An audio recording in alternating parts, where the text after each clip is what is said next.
right, 5. Hello, everyone, and welcome to Answer the Call. I turned off the intro. I'm going to be good from Let's now go. on. Yeah, before we get started, the cat that came on stream all the time, Lola, we had to put her down yesterday. I didn't think I would cry, but now I'm going to. So, yeah, it sucked. Hey, I thought I had it all together, but I don't.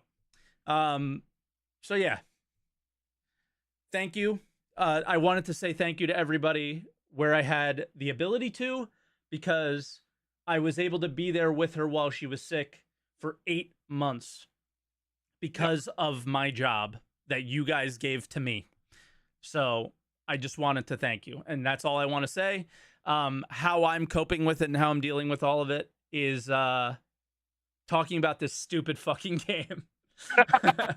So that's what we're ramming your today. head against the wall of bugs over and over again. Yes. That's the trick. So that's how we're gonna do it today. Okay. I think there's lots of cool stuff to talk about, and that's what we're gonna do. I just wanted to let you guys know because I wanted to thank you. Yeah, it was tough, but we did have a pretty interesting week this week. Yes. Yeah, we're in, I think big thing is 324, we're in open PTU now. So they've pushed it out to everybody. Which felt crazy. They pushed straight from wave 2 to open wave. Which and that's one of the things they told us they would do when they created this new wave system, actually. And it's the first time they really did it. Super accelerated, like waves and stuff. We might just, jump right through the waves very quickly. I remember them saying that. This is the first time I really felt them doing it. And it is as bad as it normally has been. So that's kind of good. Because sometimes you go open and it gets real bad. Yeah, like sometimes you go up and it gets really, really bad, right? So that's a good sign, I guess. We have Ship Showdown this week. Happening, which is different than they've ever done it before. So we'll discuss that. We'll probably discuss that first and get that out of the way because it's just kind of whatever. We had what I initially thought was a very stupid, boring, horrible, my React video. I almost want to take down and apologize because I don't know. I don't know what I was hearing and what I was seeing, but I thought it was just artists talking about the art of the location. And you're talking about ISC? Yeah. You haven't told us what you're talking about yet. Oh, ISC. Yeah. Yes. Yeah. Sorry. Yeah, that's surprising. That was an amazing ISC. I'm really keen to talk about it. Yeah. When I went to watch it back again for Week in Review, I was like, I missed so much of what they were saying. Was I talking over? I don't know what I was doing there. It was a terrible react to that video, and I apologize for that because it's not good. Because it was actually a pretty good episode. And then we had a Star Citizen Live that was not as good, I would say, until they got to some questions where they answered some really exciting answers to the point where I had to tell myself to not get excited because that's how I deal with this game is don't get excited until it happens because they've hurt me. Where have they touched you? They've hurt me before. They've hurt me. It's in my legendary armor, sideways and vertical progression. Which there was a snipping of a new cool legendary helmet as well in the video. But yeah, it's a manage your expectations thing. That's always with SC, right? Or at least we try to tell people to manage your expectations as much as you can, because then you do actually get excited when cool, real things happen. Yeah, for sure. Yeah. All right. You want to get into it?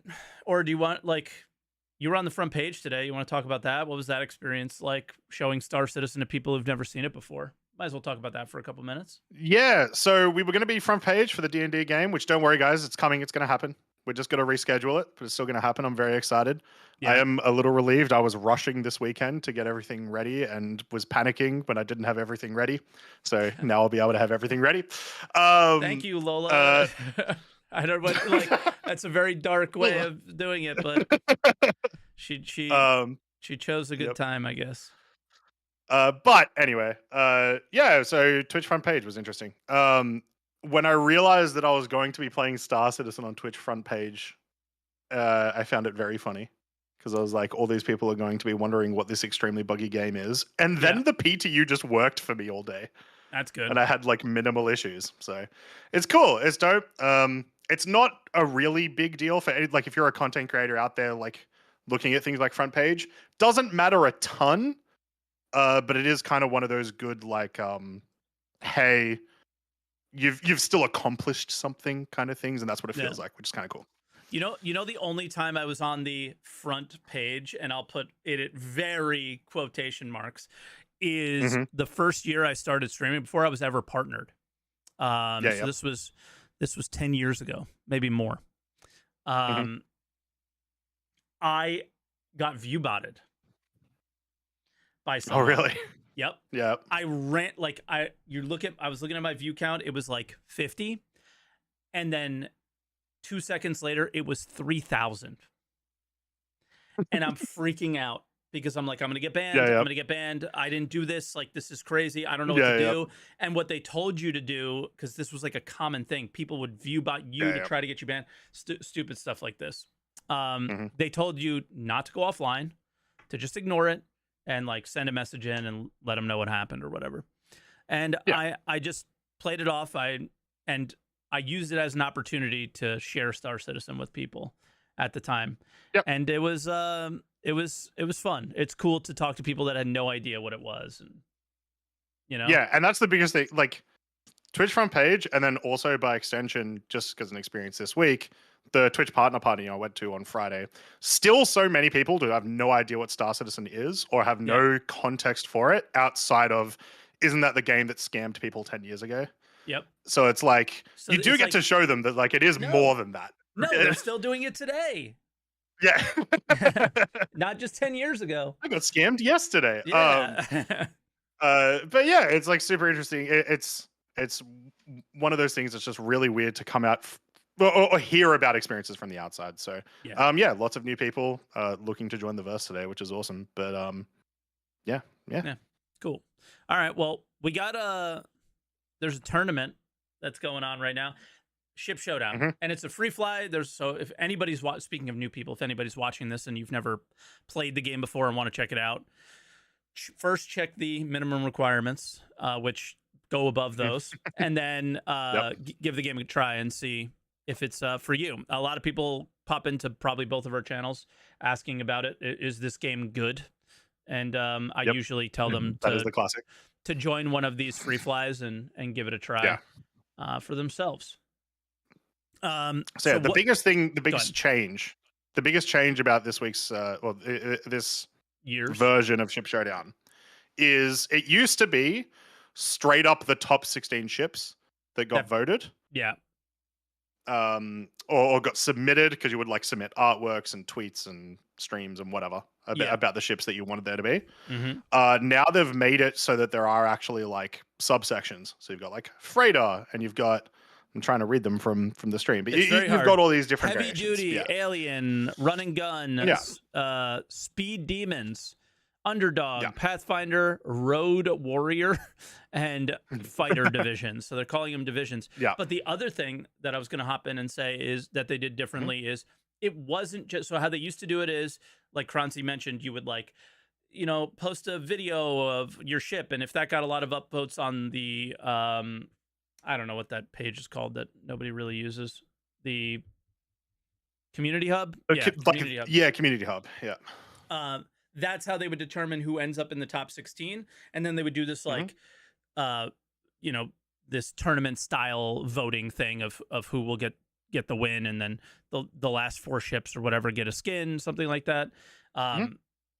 But they kind of rigged this one for themselves, and I'm okay with them doing that in some way. They also decided that it was whatever, rigged is not the right word, but whatever the most flown ships are and vehicles also ended up in these. So they use their internal analytics to be like, okay, instead of people brigading the community hub to get their favorite ship a ship skin, we're going to take the ships that people are actually using and put them into this list. So of the ships in these divisions, this is what ended up there.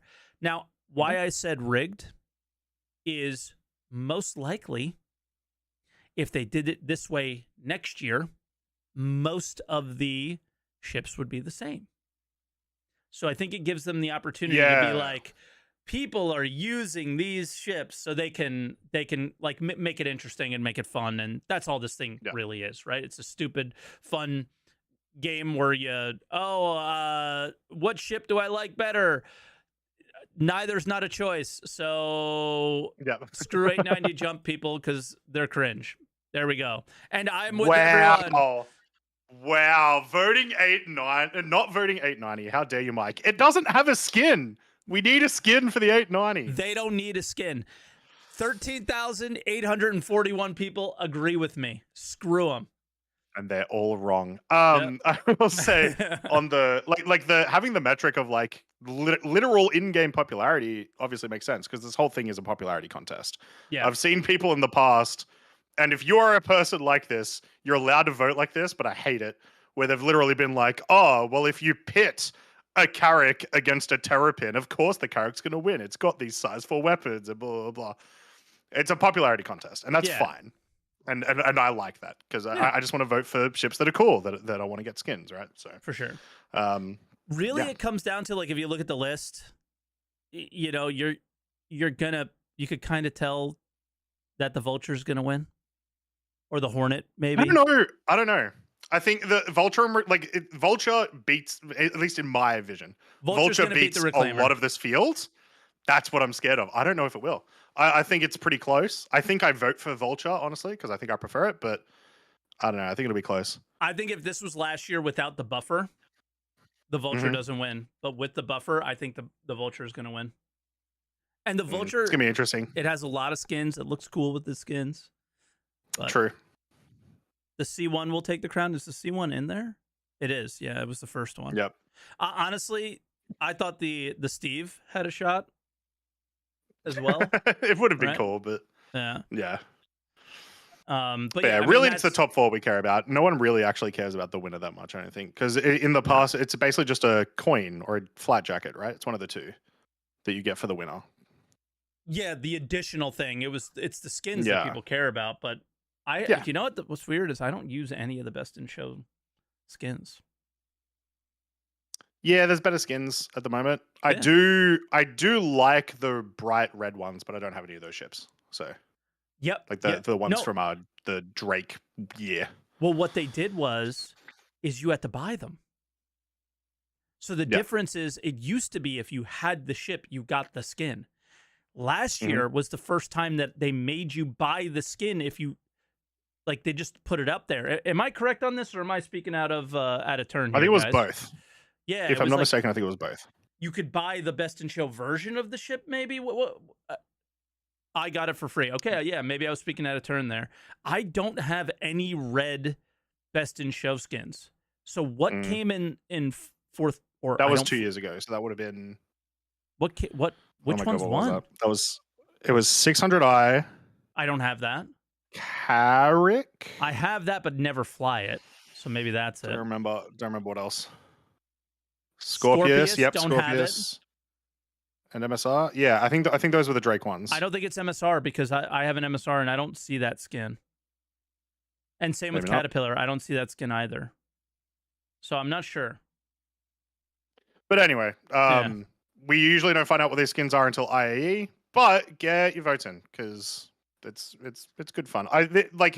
Of ways to release skins and stuff like that, once again, as much as I would love them just to release skins for everything all the time, I do think this is like a little bit of a fun community engagement thing.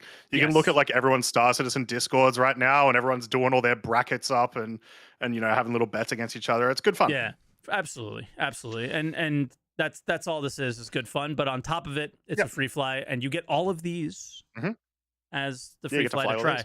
So on top of that, it is a very good. Yeah. So somebody said they got the skin, didn't have to buy it. I don't have the skin. I have a.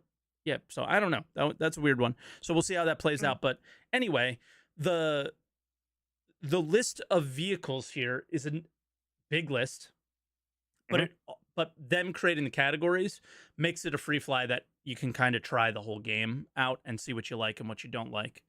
and let you make a decision on what ship you're going to start with or how deep you want to go as well, which I'm sure CIG really wants you to go very deep on that stuff. But so that was the ship showdown thing, and we'll follow it along each week and and tell us our votes. What were your votes? I didn't vote yesterday because I was not available yesterday, obviously. In a very similar way, Mike, as like a lot of you guys wouldn't have seen that I wasn't here last week. I've had a very similar thing happen. So I've only got caught up with everything Star Citizen today, including Ship Showdown. So I haven't done a full bracket yet. But I voted 890. Gotcha. Because I wanted to get a skin. Unfortunately, I think the voting ends in like 3 hours, and it's too late now. I think the 890 is going to lose that one. Yep. So, good. Sorry. Oh well. Sorry. I guess next you want to discuss the patch a little bit since it's fresh in your mind. You just played it. Yeah. So finally went to all waves, which, like we said, I don't remember if we said it before or after the start of thing, but yeah, they went straight from from wave 2 to open wave. A bunch of changes and fixes in the patches this week. A couple of the big ones, cargo hauling mission reward changes are drastically higher than they were. Much higher. Yeah. So that's a very interesting thing. I think it's still one of those things got to actually do a test of like time to money ratio, but it's way better. Yep. Honestly, might be probably too overtuned, but we've had that every time there's been a new feature, so I wouldn't be surprised if it gets brought down later. Tractor beams, they removed the ability for the handheld multi-tool to use 32 SCUs, which I am okay with because I want there to be a difference between the two. I want you to have to make that choice if you're going to go and do cargo and stuff. But now there is bugs where there's some bugs even here. the max lift can't grab anything over 40 tons. But that is a bug, so hopefully that gets fixed soon. And in case you don't know, which assuming CIG didn't know, I don't even think it's a bug. I think it's an oversight. I think most of the containers, unfortunately, are not very heavy. So I chose iron on purpose because I knew, this is going to sound disrespectful, but I don't really care today, is I play the game, right? So I knew that it would be above 32 SCU. I don't think they knew that mass was involved in this as much, and it does come into play. Sorry. Yeah. 32, 40. So it ended up being 40 tons. Most of the boxes will say 32 tons, 8 tons for an 8 SCU box, just because that's how it is. But some do not, because some are very heavy in the mass end, like tungsten and stuff is crazy. So I grabbed iron. And I could not, with my max lift, pick it up. So yes, it is a bug, I would say, but not a bug. I think it's probably more of an oversight. And then they reduced the usable distance. I like the idea of them changing this stuff. What I don't like is that they didn't really make any adjustments to your ship. Your ship tractor beams. There's a lot of issues with them. And it looks like what they're trying to do here is push you into using ship tractor beams. Not every ship has them. A lot of them are very, very hard to manage. They're clunky. Yeah, they're very clunky. So this is a good change, but it doesn't feel like a good change right now, right? It's always like, it always feels like they do things before the cart before the horse. I mean, the whole game is the cart before the horse, if you think about it, right? But I think this is one of those situations where you should have looked at the ship tractor beams first and then made this change, right? Because this is our way around the clunkiness, and now you gave the clunkiness back. Did you try to rotate the boxes a lot? I did, brutal. But no, I did not try to rotate a 32. So every other box I was fine rotating. Okay, maybe I'm completely bugged then today. I was not. So once I got up to 8 SCU, it was all sorts of funky. If I moved it far away, I was able to rotate it somewhat. And then I got 2 of each box. So I picked up one with the tractor beam and then one with the max lift. And I kept like trying to do a comparison, and rotation felt bugged because it just wouldn't happen. Sometimes make the noise. Other times it would. So Mhm. I think they need to look at that. It's hard to judge these changes without that because being able to rotate Yeah. is very important. Scroll in and out Yeah, felt we're trying fine. to play Tetris here. Like, Yeah, we're scroll in gonna and be able out to move it. felt okay. Outside of not being able to pick up that 40-ton box, Yep. rotation Yep. felt horrendous. So that's something that yeah, they need to look at it at all before we go live. What Mhm. what do you think about item bank? I see people defending the old item bank on Spectrum, and I'm Yeah, just mind I'm blown by real. this. It's weird. So when it first got introduced, I hated it, and It's then I better started getting looking. used to it. Oh, it's for sure better looking. Yeah. But then, like the actual like mechanics of it, I started getting more used to it over the course of Evo and the first couple of patches, to the point where I was like keep it like this, whatever, this will be fine. Now they've reverted it back to basically it's just a button to access the old inventory. Yeah. Um, which means it still works like fine, but like I don't know. I think I would have preferred if they just committed to the change. And fixed it. And maybe they will. We're still in PTU, right? So Yeah. they could change it back, and then just fixed it. Just messed around with a bit. So Yeah. Like I want to make sure yeah, you're I don't know how to feel yet. I don't want people to give you shit. Like you're not okay. You're not okay with the state of it. You're just used to the state of it. Like you obviously just said and Yeah. fix it, you know? Yeah, Like it yeah. obviously needs some work. So like Mhm. that's sort of how I feel is it, you were in Evo, I'm in Evo. Like we told them about this for a really long time, and their inability to do that, and then the focus on search functionality instead of the actual flow of it. It's like, Mhm. yeah, it was a weird one. The item bank one was a very weird one, and I don't like going back to the old inventory either. It's ugly, and Yeah. they're Yeah. both bad, and that's the problem. Is you're Yeah, yeah. used to it, but they're both bad. So it was Which maybe that's part of it, right? Maybe the yeah. reason they've switched back is because they're going to go back to the drawing board with it. I think they need The to. sort of It like sounded like it. wording of this sounds like that, so Yeah. could very well be the case. Yep. We talked about the cargo hauling mission changes, Mhm. guys. I auto loaded a whole sea, not with the mission, but Sure. just with general cargo. It happened. Yep. It worked. It has not worked Hell yeah. once until today for me. So that's very exciting. And And it will bug out again on live. 100%. There's no way the docking collars will stay working for long. Let's be real here. No So shot. that was the most recent patch. That is the open patch. That is where we stand today.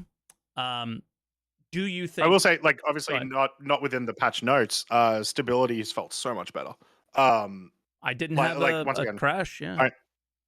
I had one client crash, no 30Ks, Okay. and perfect crash protection as well. Like the second I came back in, exactly where I was, blah blah blah. So Mhm.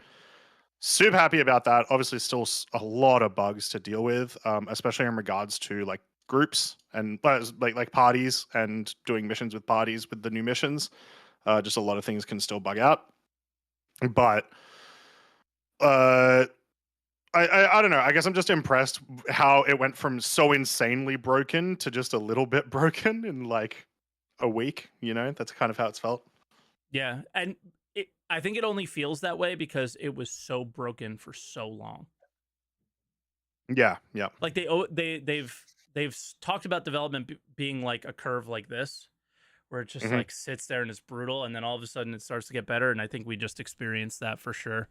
Yep. So yeah, hopefully it gets decent. I gotta say, personally, just from a content creator standpoint, the hype around this patch is not very high, and I think that's to be expected. And I think most of the Star Citizen community is waiting for something to happen. Is the vibe that I'm getting? I don't know how you're feeling about it, but I'm excited for this patch because I like this kind of content, but I also recognize that not a lot of people do. Yeah. So we're in a weird place there's at the moment.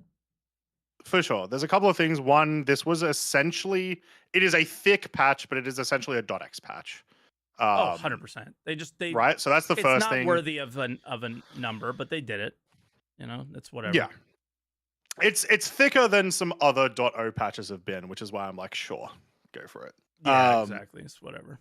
But regardless, yeah, it's a patch that essentially got pushed back. So there's like that bit where it's like we were already hyped for that before. That only lasts so long. We are literally in the cycle of the year where everyone gets really sort of tired of the game at the moment, where it's like, it's just before SitCon, IAE, when the hype sort of comes up again. And usually there's obviously the big patch at the end of the year, which is going to be 4.0 at this stage. So it makes a lot of sense. I will also say, like, because 4.0 is also such a big deal, the fact that they've already started hyping that up through ISC and showing us all the features and whatnot takes away a lot from 3.24. So it makes total sense for me. It does suck, but I am, similar to you, I am really excited to get into this patch. After playing today, I am super, super keen to literally just spend hours upon hours moving boxes. And I don't care if people don't find that fun. It's so much. I love it. Same. Like, consider my stream a just chatting stream for the next, few weeks or whatever. I'm kind of not playing as much PTU right now because I want to do the rep grind and go through the process on live more than anything. Just instead, like it was so buggy for so long. I was obviously burned out, and I want my excitement back. I want my happiness back. So I'm just kind of taking it easy for now and still playing like Death Stranding here and there and trying to get through that game and stuff like that. So, yeah, you want to get into ISC or SCL first? Let's go SCL because that touched on ISC from last week. Yes. It was the Q&A about ISC last week, essentially. True, and you're not caught up from any of that stuff either, right? I have the only thing I've been able to catch up to in the last week has been ISCs. Gotcha. So you saw that's ISC. Where I've been at. I did, and it was sick. Big fan. It was. Oh, sorry, yeah, no, it's not the Q&A about last week's ISC. It's the one before that. So it's the one from 2 weeks ago about, last week was fire. Oh, that's right. Yeah. So yeah, they took 2 weeks and then allowed us to formulate questions, things like that. So we asked some questions and we got some answers. I think these guys haven't really been on camera before. I think it took them a little while to warm up. Like even one of them said they were super duper nervous. It sounds very PvE focused, and and I'm okay with that. They keep calling it dungeon, and I'm like, okay, that's cool. But I'm hoping still. This feels like master modes, right? Where they're trying to describe something you need to play in order to get a feel for. Oh, sure. You know what I mean? Yep. So it's a little tough. Like in the background, you can kind of see the rooms, and I think the ideas that they're going for there a little bit. But yeah, that's just the vibe I got. Is like I'm excited, but I'm just gonna wait and see until I can play with them. You know what I mean? Yeah. That's just kind of where I'm at. The summary that I was able to get from a fantastic chatter, I forget who it was, but thank you very much for doing that for me. It sounds like kind of what I expected it to be, which is a PvE mission that has PvE objectives, but with like essentially full loot PvP active, So that is very common in lots of MMOs as a way to do it, because it's like you want there to be something for players to do. Exactly. You want there to be something for players to do if there aren't players there to fight, right? Yeah. So hell yeah. I'm really keen for that. It's also sounds like one of those missions that'll bring more people into that space, where it's like, well, we'll talk about the rewards in a second, but the sound of the rewards means that everyone is probably going to want to do this one way or the other, or trade with people that have done it. Yeah. So yeah, you're more incentivized to do it. Awesome. Big fan. Yeah. Before we get into rewards, just seeing this guy made me think of this. It was just something that he said, that they basically are, everything that they're doing in regards to this stuff is very early days, for lack of a better term. And he explained it so well. And I was frustrated by it, and I kind of want to put this question out to some of the people that are calling in that might want to talk about these things, is what they think about this. They basically said we have the luxury to not do it fully before we deliver it to you.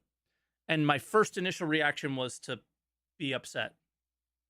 But the way he explained it was, we get to throw our initial very basic idea out there and gather all the feedback and do it that way. And that's been the entire project, right? They give us the prototype instead of they prototype, they test it internally, they discuss, they do this, they do it with us. And then only for it to release in a polished state, but be garbage. Yes. Yeah. And the thing that I was like, okay, cool, I'm cool with that, but then still really struggled with was, I mean, you can go with 90 different examples of Star Citizen where they've put it out in the prototyping state and left it there, right?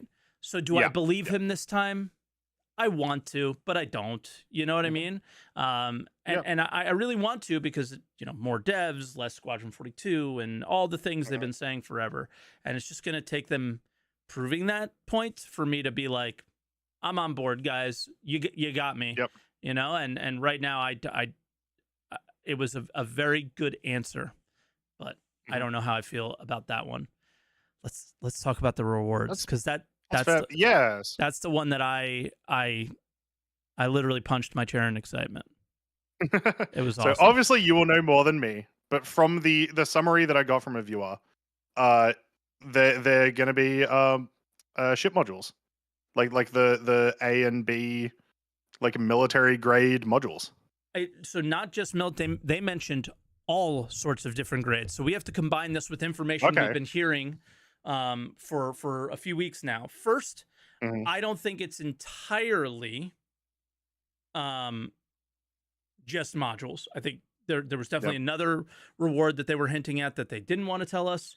And hopefully there's other rewards. Before we even get into that, just to kind of go back to what we were talking about, I sincerely hope, and I don't think this is a 4.0 thing, but I sincerely hope, very similar to Escape from Tarkov and other games that are PvE VP, is that the gear you come in with is a reward for the people that get the kills.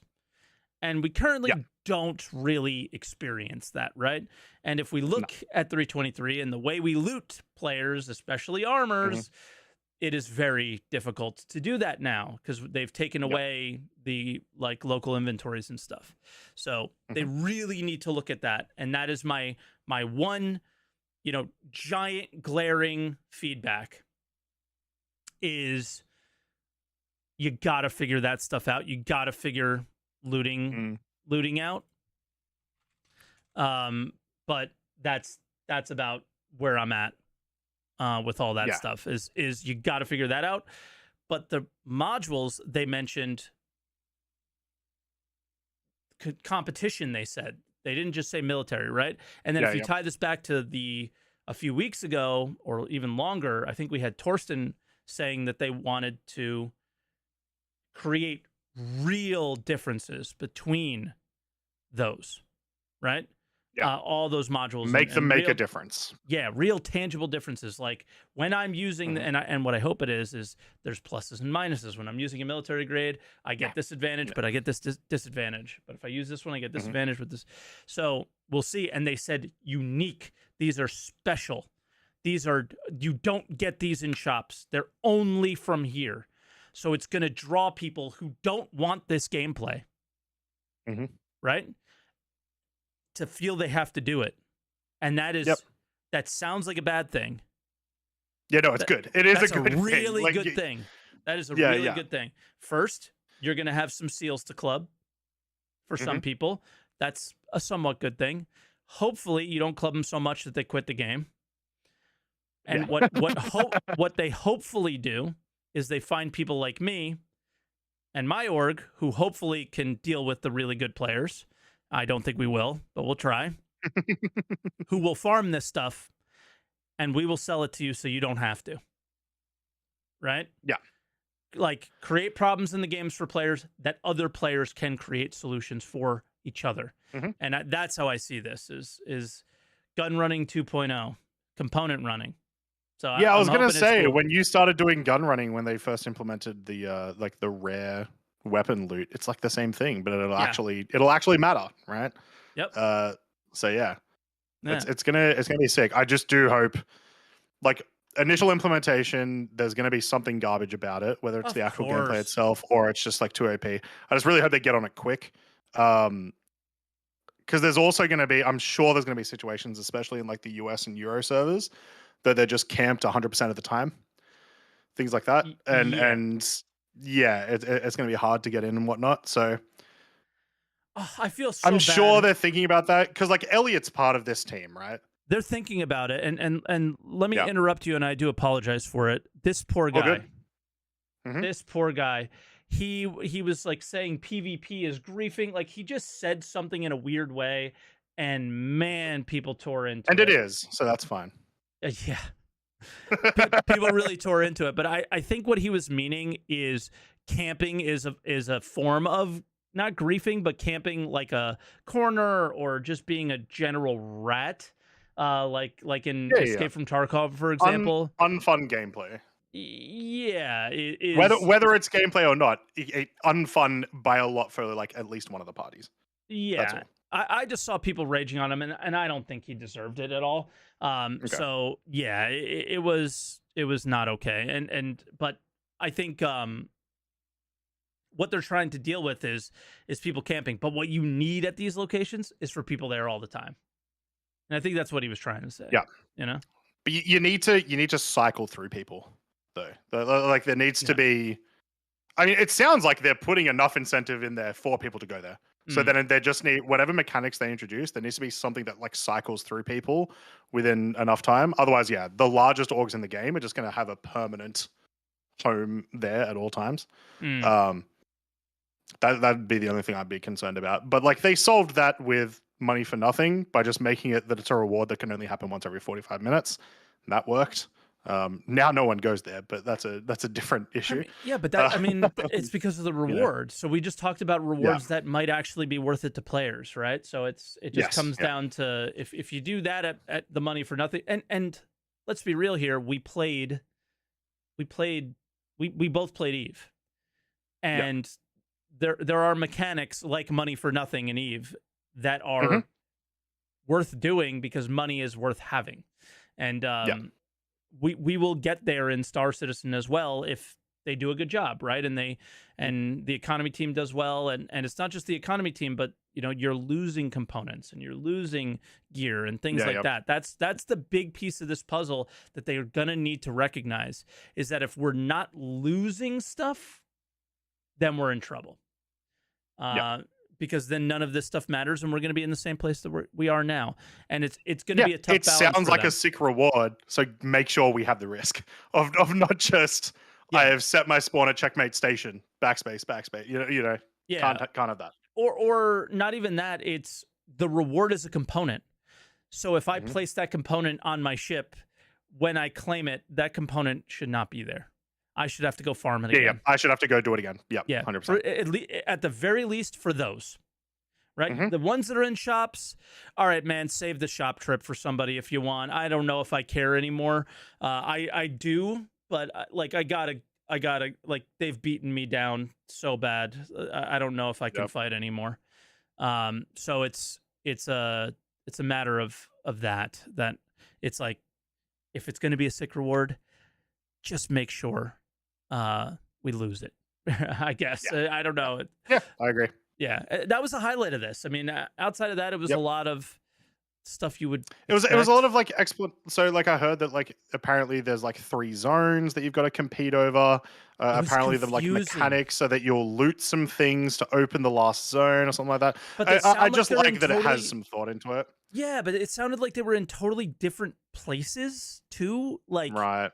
It was very confusing the way they explained it. So it's really like, makes sense to you. Like, we just need to feel it. Like, give it. Let's see what it is. Yeah. Show us an example one day or something. They haven't. So are these in the roadmap yet? That's a good question. And I don't are they in know. the roadmap? If they are, Let's it'll be find for out. 4.0 because it doesn't go past that. But I couldn't remember. I know that the bases I'll bring it are, up.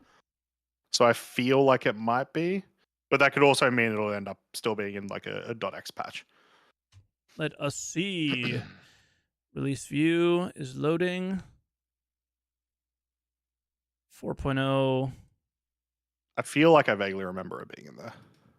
I got to scroll a lot because they put each moon in as a location. Yep, Space Station Contestant Zones 4.0. Yeah. They are there. Cool. All right. Sweet. So that's the target, obviously, not necessarily the release, but yeah, sweet. I'm glad to hear that it's there at least.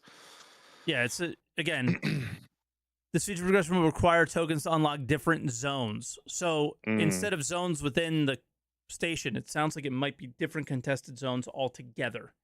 Like there's a so like you got to do one before the other type thing. You can, but it also sounds like there's just low level, mid level, and high level. So you can farm the low level stuff if that's all you're comfortable with. So if you're like a solo player, maybe you just do those, right? Or if you're like a big group, maybe you do the hard one. Is sort of the vibe that they were giving. It's hard to say. I will say I can't wait to do one of these with just a group of 20 people with nothing but a knife. And just bum rush the contested zones. Yeah, I mean they talked a lot about how AI will be difficult and stuff, and I think everybody rolled their eyes on that one, right? So, we'll see good AI when we see good AI, but I haven't seen them yet. Yep. It's like you got the occasional I'm on a server by myself AI, and that's really it. But yeah, so again, the reward, I am pushing my excitement down as much as I can because I don't want to be disappointed, because I have been yelling and screaming about this. It's like my identity is like ship components being a reward. It's like, you know, so they're going to screw it up, you know, and that's just, I don't want to get too excited because they're going to screw it up. Mike, they didn't say platinum ticket and they didn't say UEC only, so we're years ahead now. Croncy, our expectations are really low, really low, and they have beat us down to these expectations, and yeah, like I'm so excited for it. When I heard that, I couldn't hold it in. I was so happy. So yeah, but then we had Inside Star Citizen that, like I said earlier, and I don't know if this was on the initial broadcast or the intro. Yeah. I was initially not happy with it. I hated it. I thought it was an all art episode, but man, it was far from that. So you're caught up on this. I'll let you take the reins here on this. Yeah. One. So they talked about social zones, which really the like a better term is like landing zones. Honestly, more than social zones. This is like, not quite cities, but like, you know, in the Pyro playtest, all of the like townships and stuff that existed across Pyro. But specifically, they were talking about like they mention reputation a bunch of times, and that you like won't be allowed to go to certain places, and by that I assume it means they'll just shoot at you. As well as a bunch of new mission types, and also missions of like the same type that we've got currently that are just going to be in these places. They also kind of talk about them as like hubs in a similar way to like distribution centers. At least they use a lot of the similar language. Where it's like, we want there to be, but it's also they want people to be doing like multiple missions in that one location. Gotcha. So yeah, it seems dope to me. And then as always, it's also like a location episode where it's just like, hey, here's some things that you haven't seen from Pyro yet that looked phenomenal that I'm really, really keen to get to. I will say the biggest thing for me that I was like, oh, that sounds cool, was the trade hubs. So some of these apparently are there for you to actually buy and presumably sell stuff, maybe, who knows. It sounds like it's where you're going to get cargo missions, things like that, right? It definitely sounded like exactly what you just said. The only other thing I would piggyback off of you is they said that certain first off, they said Pyro would have things that Stanton won't. So that's huge. Yeah. But it also made it sound like the factions will have different Mhm. things from each other. So Yeah. clearly you aligning with one may not allow you to be with the other. So it's playing this game with your friends. Again, just having to interact with each other because I can't Yeah. go there is this is Mhm. this we're starting to try to sound like an MMO. I Yeah. only had one after rewatching, of course. I really only Mhm. had one gripe, and it was about the scrapyards. I think The the being able moment to do salvage there, or oh, I loved it. I love that. The yeah, yeah. handheld salvage idea was great. I mean, I'll scroll Mhm. to around where I think that is, but the only gripe I have is I think we as players, since we've had scrapyards in Stanton, and they literally said they were going to do this when they mentioned the scrapyards the first time many years ago, is Mhm. tractor beaming somebody else's ship and scrapping it at these Yeah, yeah. locations. It was a way to turn a stolen ship into your ship. It was these Mhm. seedy situations, and we still haven't kind of turned that on, prioritized that, and wanted to make that a thing. Mhm. And yeah, it's a small gripe. I'm disappointed. I was really hoping that Sure. Pyro was kind of the system that you would expect that kind of gameplay, and Mhm. I would have loved to see them focus on something more like that than farming, you know? I I was Which gonna is say I cool. love that they're doing farming. Same, That's one of my same. favorite things about the ISE. I used to love Me too, bef- Croncy. But yeah, this is yeah, something that the players have been asking for a real long time. yeah, Farming too, though. Farming too. yeah. I used to love before they introduced like all the fruit and everything originally to the inventory update in 315. Yeah. The only ways to get Medmons, Patambus, the what is it, Heart of the Heart of Wilds, the I think was Woods. one of them. Heart of the Woods was to actually go out and find them, and they Yep. were super rare, and it was this really cool exploration thing. They talk a little bit in this about farming, but then they also talk about, I don't know if they use the word foraging, but the sort of terminology they try to use is that you're going to go out and go find some stuff. Yeah. I'm assuming it's That's the really name exciting for for me. I their love that. mission type because they definitely said that there would be a Probably. mission type like this. It's like, hey, go get Yeah. me, that looks like tobacco or whatever. Go get me like, Yeah. 20 tobacco leaves and let's go. Yeah. So yeah, very like, and I think this is why they went with the name social zones. It's just, Yeah. I think maybe chill would have been better. Yeah. Something like that. Now, I did hear go ahead. before watching it, I did hear a lot of complaints from people that were saying that they're a bit disappointed that Pyro is becoming a bit of a PvE location. It is very important to remember that these locations are not PvE. It is PvE content while you're constantly flagged for PvP and there's no armistice zones. So it's like I it's think there's going to be it's armistice zones at these locations. no shot. They don't. They are The not in the only video. ones that I will see, the only ones that I reckon would see in that respect or that regard would specifically be to like minus your rep, you would still be able to shoot stuff because otherwise it'd be That's a weird. good point. That's a good point. If you want to make a bet that is very much not in my favor and you can choose my character for 4.0, I think this would be a good opportunity for it. I think they might put armistice zones on these by the time 4.0 is live. Mm-hmm. All right, I'll make a Because, bet. yeah. And I then, think there will be no armistice zones on any on-planet location. well, that's definitely not true. So let's rephrase it. At what would be defined as a social zone, because there'll be planet locations that are PvP focused, right? Like Yeah, what of they're course. So I'm defining saying as social zones. So no trade hubs, no salvage yards, no farms, because that's really the only things that they talked about. yeah. Okay, yeah, because I don't, because then I can go to a cave and be like, look, it's a location. I won the bet. I just want to make sure that I don't have like You found stupid a cave with an armistice zone. Yeah, no, you're saying there's no armistice zones. Correct. That's right. You don't No think armistice zones on any planets or moons. Oh, in Pyro. Yep. I forgot that my side was that there will be armistice zones. Yeah. I'm stupid. Yes, I I was agree. like, what? How would that? I was wondering why you were confused. Now I understand why. I was confusing Yeah. myself. I take that bet. It is for we choose There we go. our character. We get to go in the character creator, send our character over. Guys, feel free if you're in Twitch chat to spam Croncy's character for losing his bet last time. It is horrendous. It is horrible. And I will be gladly do it again. And he is also still there because we're still in 323. Yeah, he still has to use it until 324 comes out. So it's been like 9 months of that. I'm so sorry.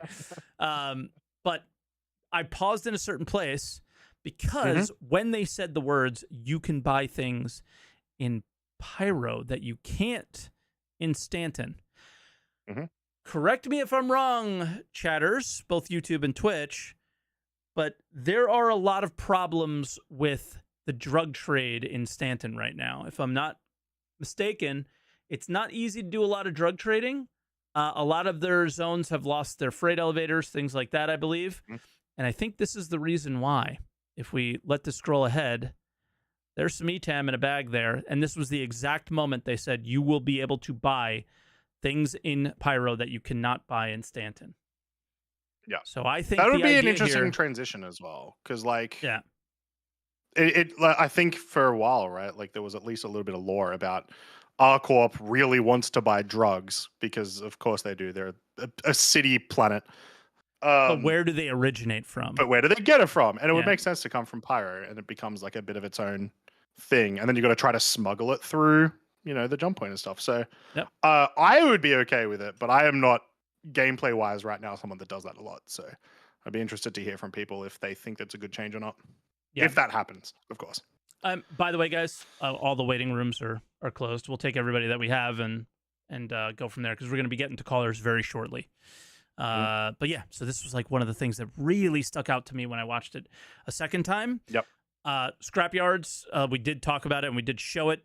There's going to be scrapping missions for handheld, and I think that's awesome. Another quick look at another MFD that we haven't seen before, the Buccaneer. I have 2 gripes about this, actually, this episode. It's this. Interesting. Wait, when I hit play, it's flickering. It's awful. The orange is fine. The flickering is very annoying. Don't do this, guys. I know it's Drake. You've gone too far on the Drake meme. Just no. I will hope that that's a lighting bug, and I will. Like, let's look I at don't know. again. I've seen lighting bugs that look exactly like that. I don't know, Maybe man. not Nessie, but we saw bugs in the previous MFDs that were like very on and off flashy. This looks like it was on purpose. Watch it again. It really feels like it's too aggressive. Yeah, it's way too aggressive. But maybe you can argue. We'll watch it one more time. You might be able to argue that the lighting above the panel is not flickering. So the SCM, that kind of stuff. So only the MFD is flickering. So there's an argument there that it might be a bug. And I know that's spending a lot of time on a flickering MFD, but it's like... Hey, look, that's the stuff we have to look at literally all the time, right? I love Drake. Yeah, we're going to have to stare at it all the time. I fly a lot of Drake ships. Please don't do that to my Drake ships, okay? Thank you. And that's all I have about that. But yeah, Trade Hub sounded interesting. They think we're going to be spending a lot of time here. It sounds like there is only equipment you can buy at the Citizens for Prosperity Trade Hub, and there's only equipment that you can buy at the Headhunters Trade Hub. And that's cool. Again, I can't hammer that home enough. That's awesome. Even within your little star system, it's going to be a struggle. And again, hopefully we as players can resolve those struggles together with each other and do MMO-like things. What helmet did you see? Was it the Headhunter's helmet that you were hyped about? Someone is like wearing it. It's got what is it called? It's got like a red mohawk in it. Yeah. That's Headhunters. Right. Here we go. I'll bring it up as soon as I see it. There it is. Nope, not you, Jared. That. Yeah, that one. That's the Headhunters gang. So I think we saw this at CitizenCon a little bit. We'll be seeing a lot of this helmet, I think. Yeah, probably. Yeah. And then we get a good look at their armor as well. There's skeletons around. skeleton. Yeah, lots of trophies and Yeah, it's what you would expect. shoulders. They're essentially It's badass. they're essentially like a evil bounty hunters guild, is my understanding. Yeah, yeah, Yeah. it's cool. So I don't know. I'm excited. I'm excited for 4.0 kind of stuff with this. Mhm. But I after this year, I'm just continuing to keep my expectations as low as possible because Yep. That's fair. I was sad. This year was sad, but they're continuously saying the right things. I Mhm. will continue to hope that they do the right things and deliver on Yep. what they say, and we'll see.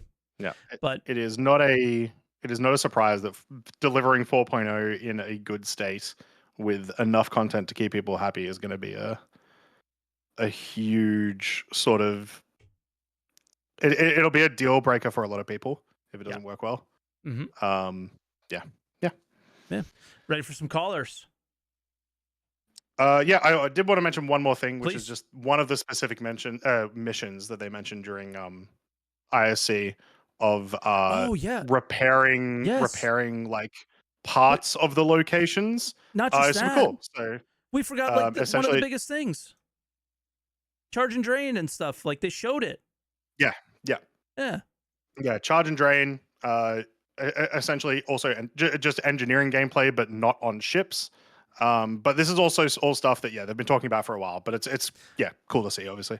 Yeah, I mean I guess it's not much of a surprise. I got the video. It was literally right after the drug video where we were talking about it's right here. I mean, it looks a little faked there, but also not. And this I think thing actually coming back they do show at one point the I assume work in progress UI of them powering up something. That was in the scrapyard.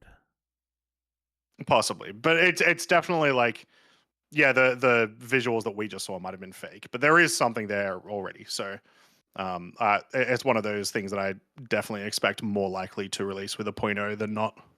Yeah, there it is. Yeah, there you go. Repairing the item. Yep. I've seen this video so many times. I knew where it was, but it wasn't showing up in the thumbnail as I was scrolling. So I was like, "Am I wrong?" Yeah. It's like, no, I know it's here. After this guy talks, this happens. It's pretty cool. And then they also showed that you mentioned earlier, I believe at least, it was the taking the fuses and putting them in something as well. Doing engineering gameplay exactly. Pretty much. Yeah. So it's all there. It's tying a lot of things together. It's cool. It's very cool. Yep. Like that a lot. All right. Caller time. We have a lot of callers that we either haven't heard from in forever or I don't think we've talked to before. So pretty excited for this. And our first caller is CallMeTeach. Call me. Can you hear us? Teach, how you doing? Gentlemen. Oh, man, it's been a morning. It's been a week. It's been a month. Yeah. Yep.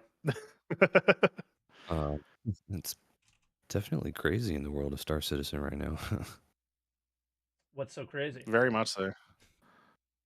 I think that there's quite a few things in particular for like 324 probably that should be highlighted, like the whole thing. You cut out the whole what thing? The drawer thing. Oh, okay. Yeah, talk about it. Yeah, I don't know how I feel about its changes initially when they wanted to put all this new fancy kiosk stuff in. Like I understand that they wanted to get away from the magic bag of holding. Like that freight that whole elevators concept. very important because you need to be able to you need a way to bring up big stuff. And see, small stuff, not as much. Yeah, I love that. I love the freight elevator. That whole concept is great, and the features about it work amazing. Today, I ended up going with my cutter to go buy parts for my raft because I don't want to be one of those people that continues to do the whole take each ship to go buy all the parts and individually put them all on at the store. I want to just go buy everything, bring it home, and put it all on. Yeah. Yeah. And it works. Like I bought quantum drive, coolers, shields, everything. Shoved it in the back of my cutter and brought it home. That's actually, I've avoided that gameplay Mm. because I keep choosing, like, I just go, okay, I know I need quantum drives, so let me just start at Orison, buy all the quantum drives, and I'm good. Right? Yeah, Even worse than that, Mike, Orison's I the way just to go. rip them off the other ships that I already have. Yeah. That I know I'm probably not going to use. Yeah, and see, Orison's the spot because you've got Cousin Crows, but not everybody lives in Orison. Like I don't prefer want to. Babbage. I like the way the hangar layout is in Babbage because it's similar to Crusader with the way the new hangars are in comparison to the industrial look of the ArcCorp and Lorville ones. Yeah, but there's more room for fun. Yeah, there's more physical space on the edges too, in comparison. But yeah, I think that these implementations that they're trying to do for the inventory adjustments that they're trying to make are just too much of what you guys and countless other people keep saying is reinventing the wheel. And it's hard for places like these I guess initially independent and now severely crowd-funded developers. They want to try and do their own thing, and it's like you can't follow the norm in some cases because you have to stand out. And I get that, but there are some things that can be brought to the table, like standards of different inventories from other games that all work unanimously. Yeah, I mean, for Star Citizen to stand out, at least to its current player base, the only way to do it is to not reinvent the wheel, because they're always trying to, like, if they actually copy something that works from somebody else, that's the thing that would stand out, that you would be like, holy crap, they did it.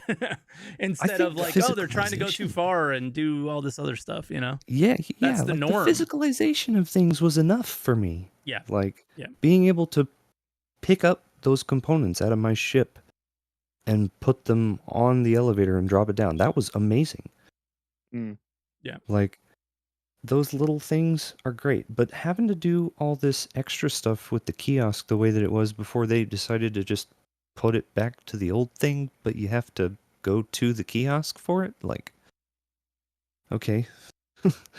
But yeah, and then I guess Ship Showdown, I do agree that the changes are nice to the way that they're doing it in comparison to other years.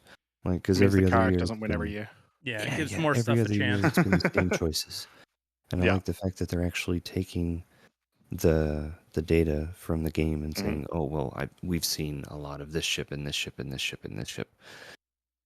I wish the Grey Cat I don't buy Steve... the underdog category. No, but the Grey Cat Steve.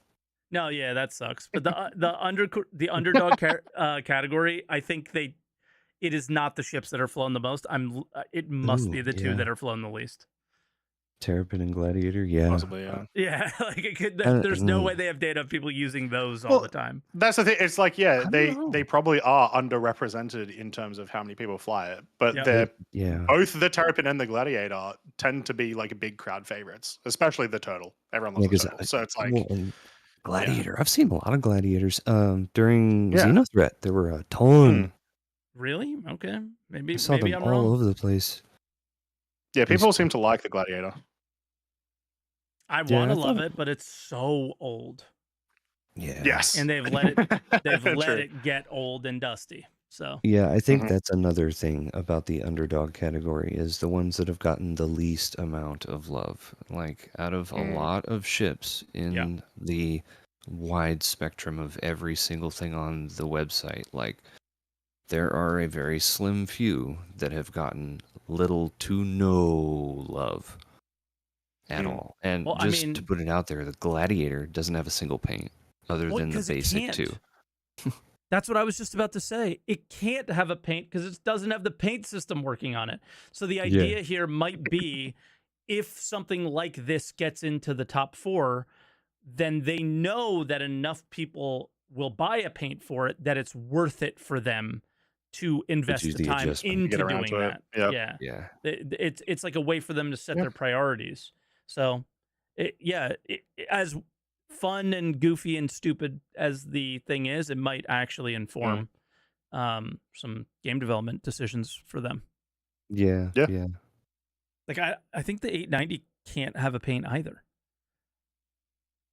Like, I think Yeah, it probably That's a good can't. question. Yeah, and it's like one of the. It might. I don't know. Like you would think if it could, they would have sold them already, right? Right? It doesn't have a best in Yeah, show like as paint. if It doesn't have a paint at all. Yeah. As if there wasn't like there was definitely a discussion one day of like, what do we do for people who have spent 50 grand? You know, let's give them a gold 890J. Yeah, Right? I'm sure. So I'm sure there'll be something goofy like that. But yeah, For the Praetorian only. yes, exactly, of course. But Teach, we do have a long list of people, so I would say. Oh yeah, that was the end of my list. Oh, perfect. I was going to say if you had anything else on your list, it would I be the made last sure one. it was short. We appreciate it. We appreciate it. I'm sure everyone Yeah, else no. that's been waiting also does. Sorry, Croncy. Yeah, no worries, guys. We'll catch you on the next one. Have a good rest of Awesome. everybody's day. Yeah, Teach. Have a great one, man. yeah, thanks so much for calling in. Talk to you soon. Bye. Bye. All right. Teslla is the next caller. Teslla, hello. Tesla, how you guys doing? doing? Good. Okay. How are you? Good. I heard your stocks are pretty bad down. You're almost out of the top 500, the Fortune 500. How do you feel about that? That was such a bad joke. What do you want to talk about? Yeah. Moving on. So anyway. Yeah. Yeah, me and my buddies have been testing 324 for a couple of weeks now, and we've been really enjoying it. There's been a lot of bugs, obviously, but so the item bank thing, I think it was needed because the whole, going to the box and then going to the old UI was silly. So yeah, I like the change back. However, I did like the UI, how it looked. And I saw one comment that really stood out to me in Spectrum, where somebody said, "Why don't they just have the paper doll on the left side of the UI screen it was instead of having the drawer?" Yeah. He spent 4 minutes really photoshopping it, apparently. Yeah, that I love that idea. So I hope they eventually get there. But for now, I love this what they did to make it smoother and quicker. It's only the idea that I think it was my first chair punch of all time was a third person camera for your inventory many moons ago in 315. I'm like, what are you doing? This is so goofy and stupid. Just use a paper doll. Every game does it. Like, and nope. So hopefully they get it through their thick skulls on that one, because they got like a shield bubble up against doing it in a paper doll. It's so odd. Yeah, and the thing I is, just need to, when you guys say paper doll, I do not know what you mean. What are you talking about? Paper doll is it's another Ultima Online term. I'm 99% sure where it came from. One of the original MMOs, right? Ultima Online paper doll this was your. Let me try to get the image up. Open link in new window. There you go. You just saw it, but now Right. Yeah. This was like a regular inventory, inventory sort of thing, where it's just like, here is what your character would look like with whatever gear equipped. Yeah. The reason they called it paper doll is that's what they called it in this game. I think like it was your paper doll that I would put my hat on, and I would put my cloak on, and so on and so forth. And this was your paper doll, and you had all your option menus here and all that stuff. And nowadays it's usually 3D instead of 2D, but of course. The thing Star Citizen does is they put it in the environment. That's the difference and then you have weird clipping issues. That was my other thing, is maybe they could just like fade the world. They wouldn't have to change much, but if they faded the world so you just saw your character and you didn't have to be clipping through walls and change your view to work it, maybe that would be enough. I don't know, but anyway. I mean, can I point you to the new UI for looting? The looting UI? Oh yeah. It fades. it doesn't change your camera angle. It doesn't allow you to move your camera around and give you advantages that you shouldn't have while interacting with your inventory, or disadvantages you shouldn't have, like being inside of a wall when you want to click your inventory. So yeah, it's just odd. I think the main thing to point out from my perspective is we have 3 or 4 different looks and styles and versions that we're very much dealing with alpha problems right now that I feel like we shouldn't be dealing with anymore. It's this, like, we haven't figured out what we want to do. I don't know if they're fully happy with the looting UI, because the new UIs look nothing like them. So it feels like we're in this in-between stage where they're juggling ideas and seeing how we react to them. And we did not react well to one of them, clearly, right? Yeah. Would the UI that you're sort of describing, at least in Star Citizen, essentially look like a more polished, better version of the pre-315 like Mobiglass app for equipping stuff? Well, because that was like, here is a model of your character, and then here's all of your like equipment slots and whatnot. Now, obviously, you could pull from everything because it was before, you know, inventory mattered. There was no inventory. It was just you have everything on you at all times. But essentially something that would look more like that. It's funny, I don't even remember that. I know it was a while ago now. To be fair, that's one of the first things I got to experience change. So, well, like Mike said, that the new looting screen, if they added a paper doll system to the looting screen, that would work fine. I mean, that that would work too. I mean, there's certainly room for it, but. So moving on, tractor beams. So when tractor beams first came out for vehicles, I tried them briefly, and I never went back. I never tried them again. This change for this patch caused me to try them again, and I have to say I like them. I know you guys were saying they were clunky, but I actually found it to be really. I actually used the C1 they are tractor clunky, beam. but I will say the one on the Nomad is perfection. Okay, cool. Well, I actually used the C1, and I found it clunky before. I have to say, I enjoyed it this time. Just my personal reaction to it. It felt like it was swinging faster. I used my joystick. I put up a thing on my joystick to go forward and back, and it really sped up. Me and my buddies were doing C2 runs, and what I do is I'd hop in my hangar, get a MPUV, I'd fly out. They'd let me in their hangar, and I'd fly in and help them unload and load. And it was easily twice as fast as just us without that.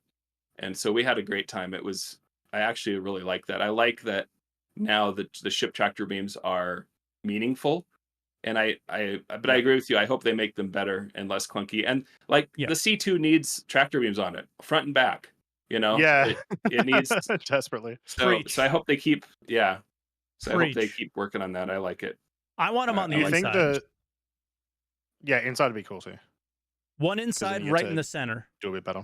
Because the best part is you don't put any cargo in the center, right? Because there's that lane. So it sits right in the center, and you pull from the outside in, and you pull from the outside in on either side. I'd be very happy. But remember, you got to remember, the C2 is a vehicle transport, not a cargo transport. True. We use it as cargo transport, but in reality, it's vehicle transport. So that's probably why there isn't one there. Yeah, that brings up another thing is seats for the tractor beams. Like the whole C. There's 2 tractor beams with only 1 seat. We need 4 tractor beams. 4. Oh, 4? Okay, I didn't even know that. So but we need, for multiplayer, we need people to be able to use them at the same time. So they need to think about that. But anyway. So what I'll just suggest to you is set keybinds. That you can set keybinds for swapping. But I do. Yep. Okay, cool. I agree 1,000,000% though, especially on the Hull C. That should have 4 seats. It's all the thing does. Yeah. Right? Like, come on. Like, that's, if people are flying in that ship, that's what they want to do. So minimum 2 seats where you're like, all right, I'm on one side and I swap between these two, and I'm on this side and I swap between up and down versions, right? That's got to change. The 1 seat is so silly.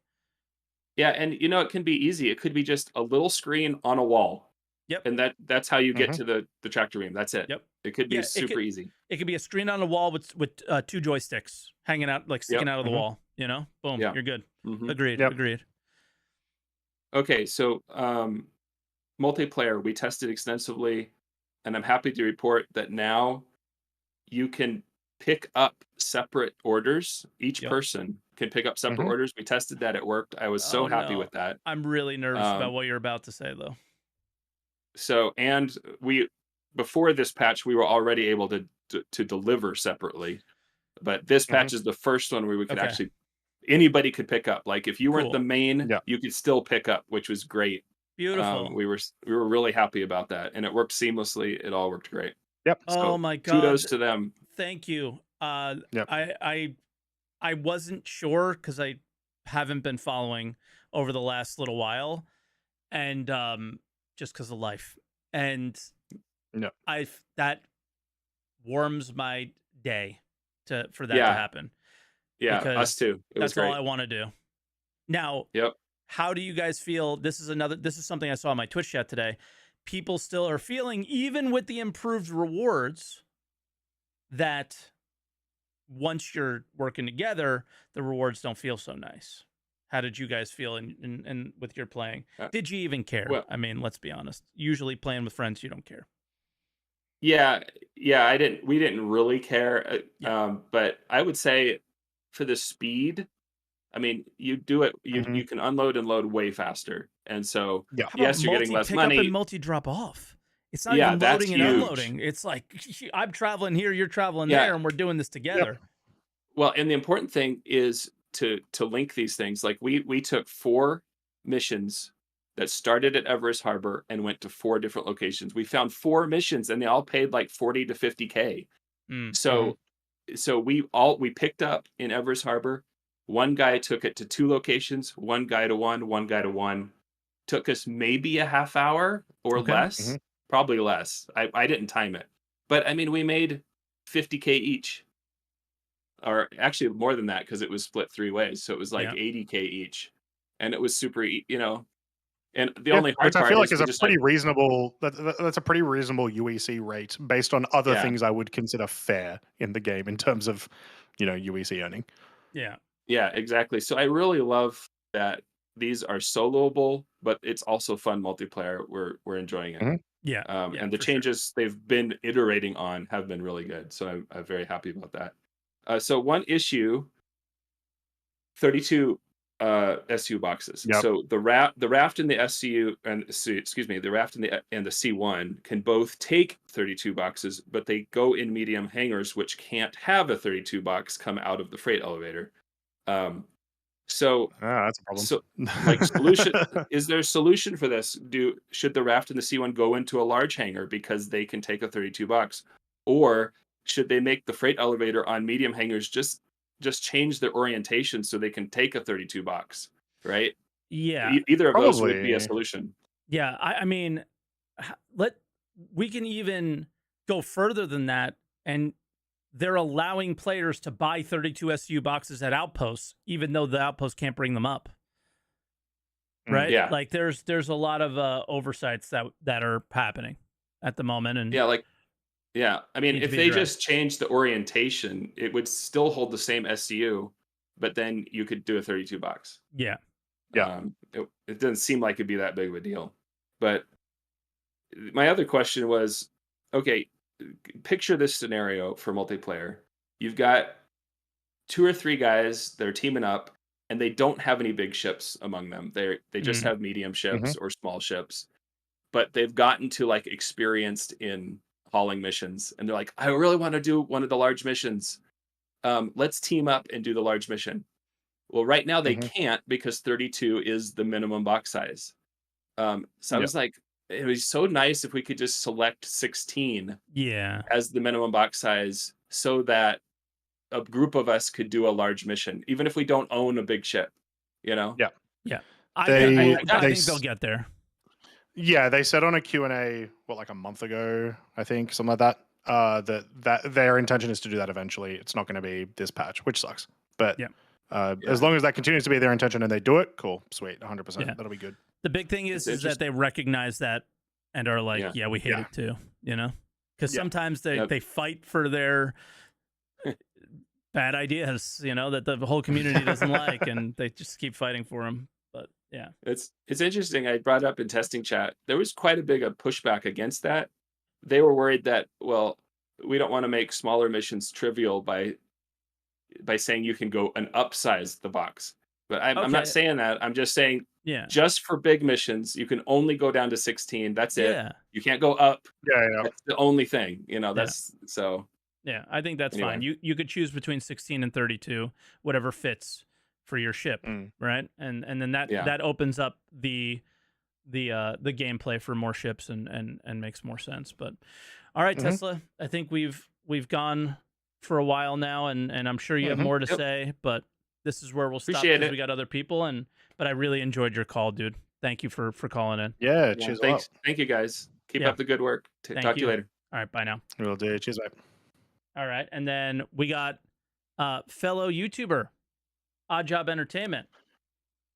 Odd Job, how you doing? Can you hear us? Yes, I'm doing great. It's always a little disorienting when you switch the channels and then you have the YouTube part going on. Yeah. It's like 5 people talking. This is cool. I gotta extend it long enough so the delay gets to you, so you know it's coming. So you're like, all right, I'm gonna pause because I'm going in. Oh, I always forget. I'm always like, all right, next caller, let's go. Yeah. So I've been having fun with 3.24. I was a little surprised that item banks got as much attention as they did, just because bad UI is kind of it's par for the course for Star Citizen at the moment. Yeah. And so, not this year though. This year, like the whole thing of 3.23 was like, here are so many good changes to UI, and then it got cluttered. But here are a bunch of good changes to UI, right? And then it was like, well, never mind. We're gonna do this other one. Yeah. Yeah, it's a definite improvement over what we had before, but I think that they did make several missteps with the 3.23 UI. Clutter being just one of them. Yeah, that's the But it's been interesting. In my channel, you know, I've been talking a lot about UI, and I've had a lot of pushback from people saying that bad UI is immersive. And I feel like that is kind of a trend with Star Citizen players, in that, you know, bad experiences are realistic. They're not These gamers. people been playing. Who are these people? They're MilSim players, Mike. That's all they do all day, every day. But even MilSims, you like, I played Arma, you like press F on things. Yeah. You scroll your mouse and choose different options. Like, I've definitely seen that in Arma. Like, there's no way. Yeah, well, like one of the points I raised was when you're standing less than a meter away from the elevator panels, you can actually highlight the button with your mouse. So why do you even need to hold the F button in the first place? Oh, wow. And then people were pushing back on me like, well, you want arcade, not immersion. And it's like, arcades are popular for a reason. Yeah. Like, yeah. I don't want friction in every single thing that I'm doing. Like, even in real life, which is very immersive, by the way, there's companies that build things for your convenience. Like, it's crazy. Like, for example, I watched one of Oddjob's videos a couple days ago, and he mentioned something about like, oh, I was looking at the camera. I wasn't looking at the camera as much. And I immediately was like, oh, I found this really cheap, and I definitely suggested not to get the Elgato one, but I found this really cheap teleprompter that works out really well. And then 2 days later, he comes out with a video. He 3D printed one for himself. Right? Yeah, like, there's these convenient things in our lives now that do things, and we don't have to go out and buy them anymore. We can just make them. And then there's Mike, convenience in our cars and all this stuff, right? When all the bugs are fixed, I still want to suffer. I play this game to suffer. I want to suffer too, but I want my suffering to be like the grind of the game and not the grind of getting to the game. Yep. You know? It's like, come on. Of all the things that can be realistic, why are we wanting to bring the DMV UI into Star Citizen. Exactly. It's so silly. Oh, yeah. I don't know. What else? Did you only want to talk about UI pain? No, one another pain point. Well, I guess it is actually UI adjacent. More pain for me is tractor beams. Okay. Sure. Ship tractor beams are better because they do now have a purpose, but I feel like there's a missed opportunity at the moment to make ship tractor beams actually really, really useful. Yeah. And I think that it would be a simple control layout change. You know, if you think about like a crane operator, tractor beams right now is akin to having a massive stick coming out from the crane, and that's all you have. But a crane operator, you have your up, down, you pull it forward and back. You know, so there's simple control layout tweaks that they could make to ship tractor beams to make them a lot more useful from a ease of use perspective. It's like tractor beaming with a fishing pole instead of a crane. Yeah. And so it's just like you're limited to this one perspective. So why don't we make it so that when you do your movements, it's the box itself that moves instead of this relative to your camera movement? Because the idea that you can't look around the room because you might throw a box around your ship is it's very difficult. Yeah. Sure. Now, I think that that's okay with the handheld tractor beam. Yeah. But the ship one, I think, might need to be a little bit different because I don't know. It now, the more I think about it, the more I'm like, okay, they might have like a pretty significant challenge here on their hands, but I just look at my arrow keys on my keyboard and go, we have an opportunity here. But then you also don't want to make it too different to the handhelds because they are essentially the same mechanic. So to a new player coming into the game, or even to veteran players, you want it to feel a bit more like you know what you're doing immediately. Yeah. I mean, my biggest argument with the tractor beams, if you were going to do this and make the handhelds not as good and make the ship-based ones better, then when you delivered that rework, you needed to like, okay, they swing around, they're clunky, but the biggest clunk was the placement choices. They don't make any sense. They literally don't make any sense. Not a single one makes sense. Even the beloved Nomad could be in a better place. Right? Wrong. It probably could be in a better place. It could but be I think it's back fine on the hull of the ship at the back of the cargo grid. The very back. Yeah. I think that puts it in a better place because you're not swinging under your camera ever. You just go place it down in front of you, right? Anytime you're using something like that, you would want to pull it towards you and place it down in front of you, and everything is in you have a 90-degree view at all times when you're moving around. This 360 thing, I think, is when it gets a little funky. Yeah. That's one of the areas where I feel like we stick with realism for the detriment of the game, because I think from a lore perspective, you can just have it be, you know, your camera is mounted to a giant boom and it shoots up from the ship and you get a perfect point of view for moving your cargo. I don't really care to be so close to my ship that it's cumbersome to use. Yeah. Like, I mean, I think the worst example is the Caterpillar, where the moment you get it onto the grid, it doesn't even, you can't even see. You're like, come on, guys, come on. But yeah, so I don't know. Do you have whenever because I'm always so negative, whenever somebody comes on and is like, I have these pain points I want to talk about, was there anything that you really liked from the stuff this week that sticks out to you? So this is the first time I've had to actually be able to play 3.24. Nice. So I'm still kind of getting into the swing of things. I do really like freight elevators, and I hope that that will mean that there's a lot more commodities coming out, an expansion to salvage. Because, like, I mean, you could have stuff just randomly spawn when you salvage a ship, and now you have a place to put your weird stuff, right? Yeah. Things that aren't just a perfect box. So I really like the functionality that implies. That's a good point. Yeah. Freight elevators, I think they're great. I love them. I really hope that they do come back to making them pull up the vehicles, because that would be much nicer. Or even a separate little vehicle elevator on the side. Yeah, a little garage. Yeah. I'd take that. I'd take just like an actual garage would be sick. I mean, we already have 2 freight elevators in most hangars, right?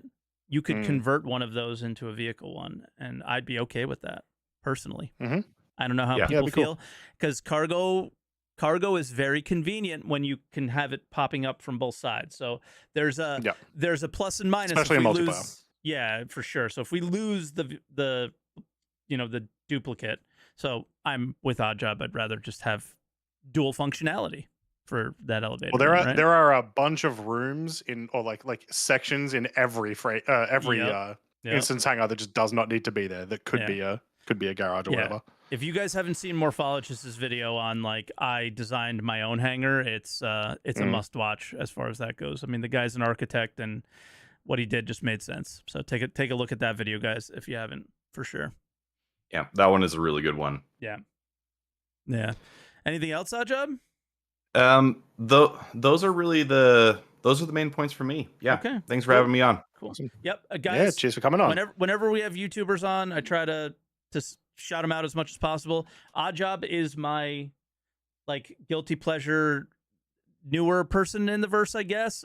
I feel like you haven't been making, at least I haven't been recommended your videos until more recently as much. And I think his videos are really great, and you guys should check them out for real. I watch all of them and big fan. So you guys should definitely check them out. Okay. All right, Oddjob, we'll let you go. Enjoy. Right. Yeah. Go move some cargo. Catch you soon. Bye now. All right. And from a few not so regulars to one of the most regular ATC callers from back in the day before Croncy got here, Dr. Introverticius. So I think he's muted. Hopefully he can unmute his mic. Doc, hello. Can you hear us? He might have. Nope, he didn't fall asleep. He's awake. Nope. Doc? Doctor? You there? Doctor! Do we need a doctor? Oh, there we go. There we go. All right, Doc. What do you got today for us? I can hear you. Oh, you're hearing us through the stream. It's very in and out, but I can hear you. Yeah. I'm gonna say that you're not hearing us live, but we'll let him go. I've been playing it for the past few days. Okay.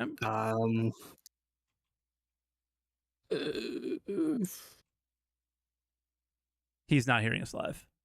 No. Yeah, chance. No, I think he's hearing through the stream. Yeah. I'm gonna wait and let's see if he just goes.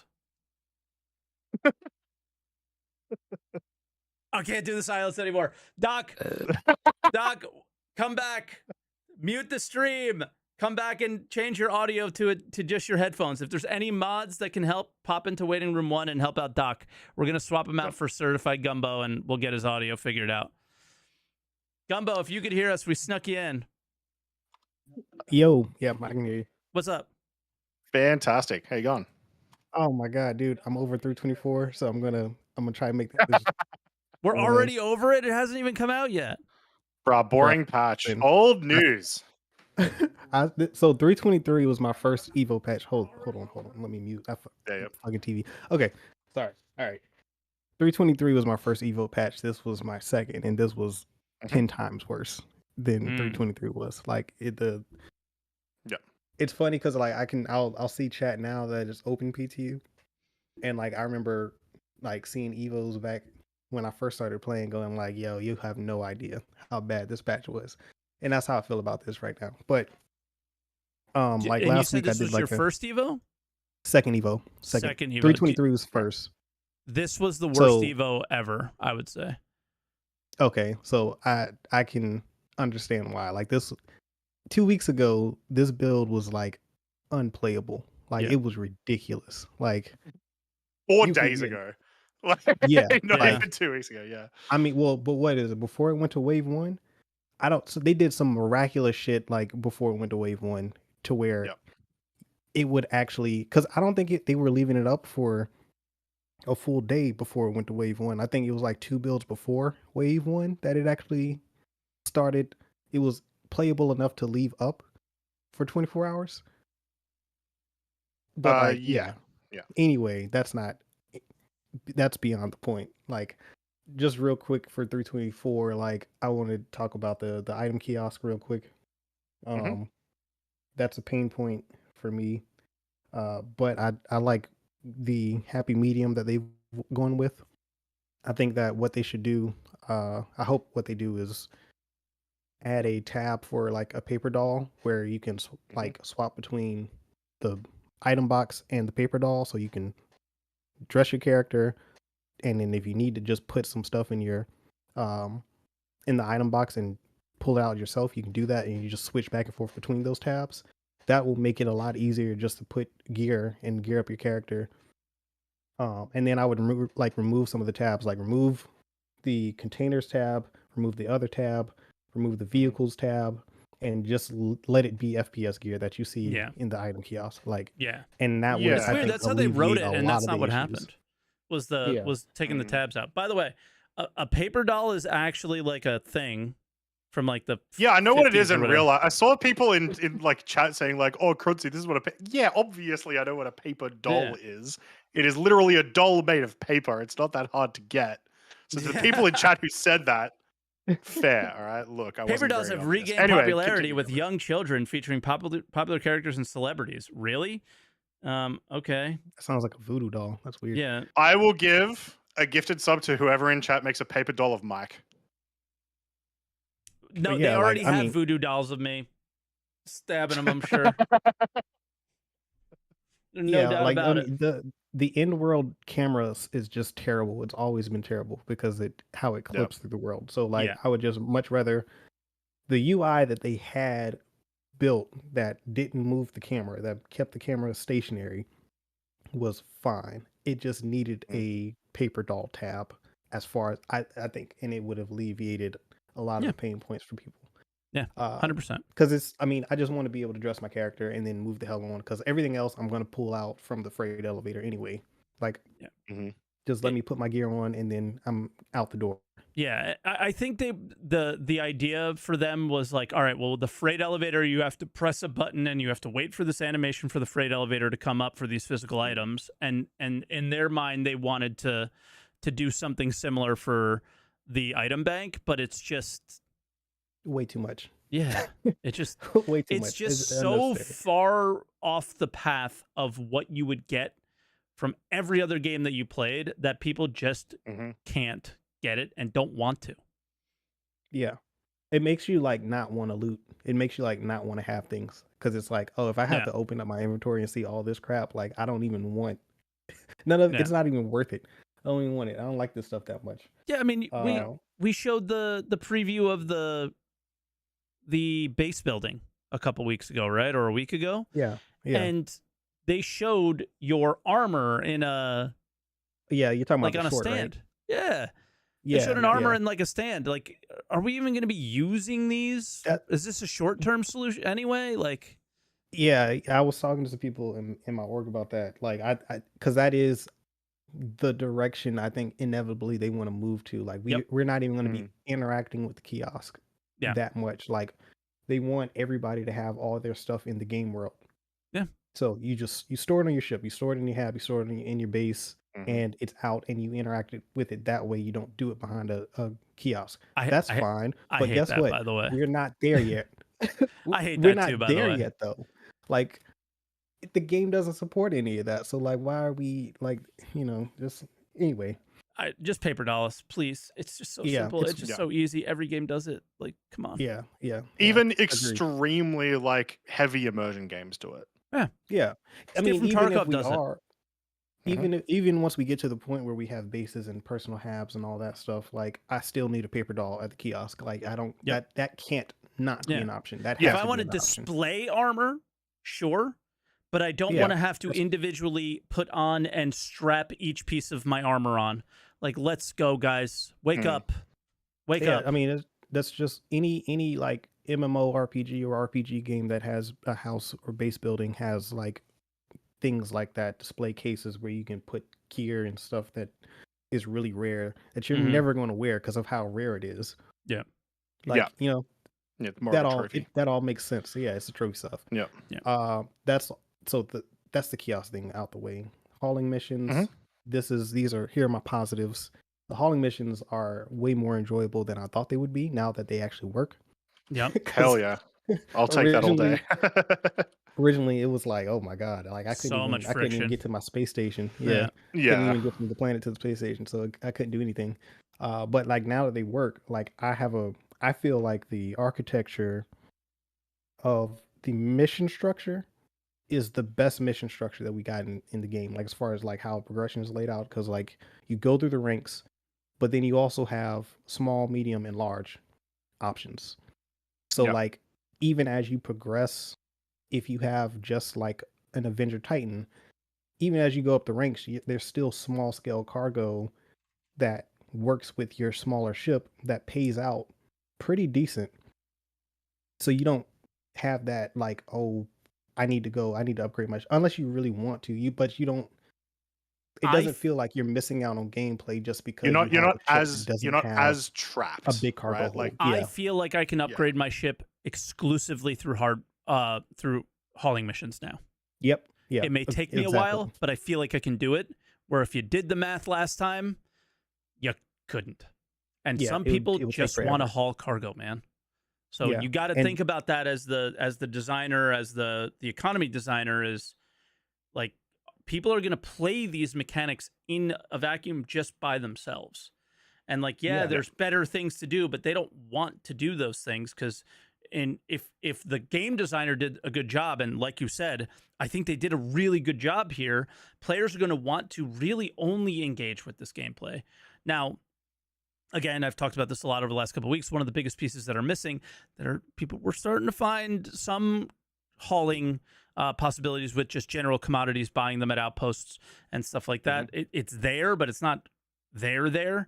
That's your option as well. But I think people are just going to want to do this stuff, and they got to have that in mind when they do it.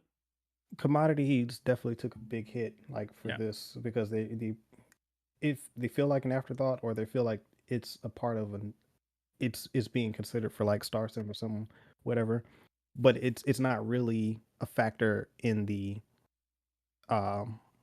hauling missions. Like what it does feel like is once we do have like an economy, these hauling contracts will and can potentially become dangerous once we have actual use cases for these commodities. Absolutely. Like it's worth stealing them. Because if doesn't I'm matter hauling if they're contracted, processed food, right? If I'm hauling processed food in an area where there's some scarcity, like then that could attract pirates in piracy, even for like lower end commodities. Like what if you're not? That will happen. Yeah, I mean, I foresee the day that processed food is not a thing that we're ever even hauling. You're hauling cruise lux. You're hauling pimento fruit or whatever, right? And these are Patambus. Thank you. They when you eat them, when you drink them, you get certain characteristics. Like little bonuses, little buffs, little debuffs, things like that. So people are gonna want these things. That's my hope. Yeah, crafting and all that stuff, it'll be great for, because it's still material that's out there for that someone can access that. And I don't know, I mean, sure, people will be frustrated by getting pirated, but I feel like it's far less frustrating if you were doing a hauling mission and get pirated versus commodity trading. That's going to be much higher risk because you actually put money into it. For sure. Okay, another thing for 324. Was that it? I think that's pretty much it. Like last week I was like talking to some guys in the org, and it was like I personally felt like CIG should just take the week, do the best that they can, put out a build on Friday, and let it run over the weekend, and then just ship it on Monday. Because based on the conversations I had, like anyone who's playing 323 now will continue probably to play 324, and then anyone who has stopped isn't going to come back until 4.0. Like they're waiting. So the best case scenario is net neutral as far as players, or slightly up. Slightly up, right? Because there are some people who are looking forward to doing hauling missions. Yes. But overall, the majority of people are waiting for 4.0. So let's just get this out the door so that we can start testing 4.0. Yeah. The only thing I'll say is that like if they did what you said and they literally just like push 324 tomorrow, it is in still a very bad state in terms of a live release, right? Yeah. You would end up in a situation, and it tends to be the way that's like, because they could release to live if they then continue to do patches, right? And fixes, but they tend to not do that. This is not a live candidate. Like right now in the current state, they need another week. But I don't think that it's going past Monday, like next Monday. Like no, I think they have a hard day. Yeah, I get you. Yeah, I think that this week is going to be polished because when I said that, I was not expecting them to go to open PTU on Friday. Like that, it was surprising. When I made that comment, I was joking. So like for them to go to open PTU on Friday, like I just laughed and I was like, oh yeah, this is going out next week. Like next Friday or Monday, this thing is going to live. Like there's no way that they would go to open that quickly. Like I don't think I've ever seen them go from wave 2 to open. They very clearly have an initiative internally to deliver 4.0 before CitizenCon, so they can be like, hey, we delivered your second star system. Look at all these other ones we're going to deliver to you in a undetermined time, but we'll determine the time but not get it right, and people are going to be frustrated. Yay! I think it's also like, surely even the devs have got to be like a little bit like bored of talking about Pyro every single year for the last 4 years, right? Yeah. Like everyone is sick of it. So. Like there's clear fatigue everywhere about the upcoming Pyro system, right? Like we're ready to just. I think a good thing that they have done as far as like for morale, I think something that really saved them was at the beginning of the year doing the Pyro preview and also having a server meshing test or 2 or 3 server meshing tests. Because if we didn't have those server meshing tests where they were open and everyone could participate in them, and we have video footage of server meshing working, I think the morale in the community would be like a whole lot lower than what it is right now. Yeah, almost. Like I think everybody feels comfortable waiting right now, like because it's like, oh, we saw server meshing functioning as they advertised. All of the other gameplay systems were broken. That's fine. They can fix that. But the actual meshing of servers did work. So I think a lot of people feel comfortable waiting. But we're at the point now where it's like, I think CIG feel they want to have this 4.0 go live on, before CitizenCon. But I think a win for them would be, even if it's just an Evo or Wave 1 by CitizenCon, I think that's a win. It's got to be open. It's got to be open for people to see. I think Evo, open would be. I think open. Wave 1 is open to me, by the way. Oh, true. Well, just for people to be able to see it, you gotta show. Yeah, because you can actually show video and screenshots and all that, and it's not considered leaking. You're not breaking NDA and all that. I 100% agree with that. Like that would be a win because everyone can showcase it. Streamers can stream it, all that stuff. Yeah, they can say it's out, but it's not. The way we show it is different than the way they show it. They show it in the best light we usually show it in its worst, and I think it should be shown in its worst so people make informed decisions on if they want to be involved in the game or not. Yeah, agreed. And then my last point, the zones, social and contested zones. Like I liked the video, but at the same time, it was like, okay, we're definitely in the sitcom drought. Yeah. We got information, but it was a lot about nothing. Like they didn't want to talk about the important gameplay things because they want to showcase that at SitCon. That's cool. I'm glad that they talked about the ship components being, rare and lootable and only found in those locations. That's big because that means that there's other things that will be exclusive to those areas that will attract people, because that's something that's missing from the game. Like there's nothing exclusive. Like there's nothing that you can get in like only at one location, or it's rare and something that you need. Like it sounds like the components are going to be rebalanced for Resource Network, and they will actually be important for your ship. Like, because me too. I do hope, because they didn't say that outright, but I mean, if they don't matter for the ships, then what the hell is the point of you going into a contested zone to get them? Like, yeah. So, but yeah, sure. that's it for me. Okay. And awesome. Yeah, awesome. Thank you as always, Gumbo, and no problem. Yeah. Yeah, we appreciate here's it. Thank you here's for the having me. 4.0.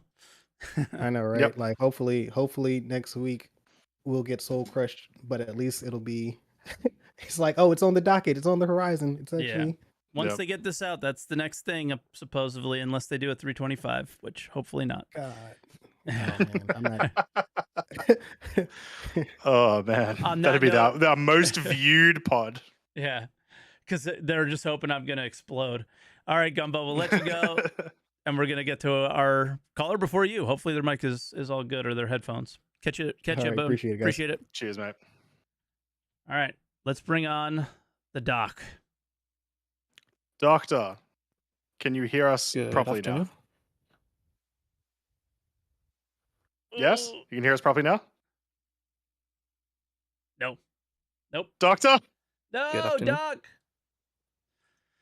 I'm putting him in the dump. I'll DM him. I was in DMs with him during the thing. It's not working right.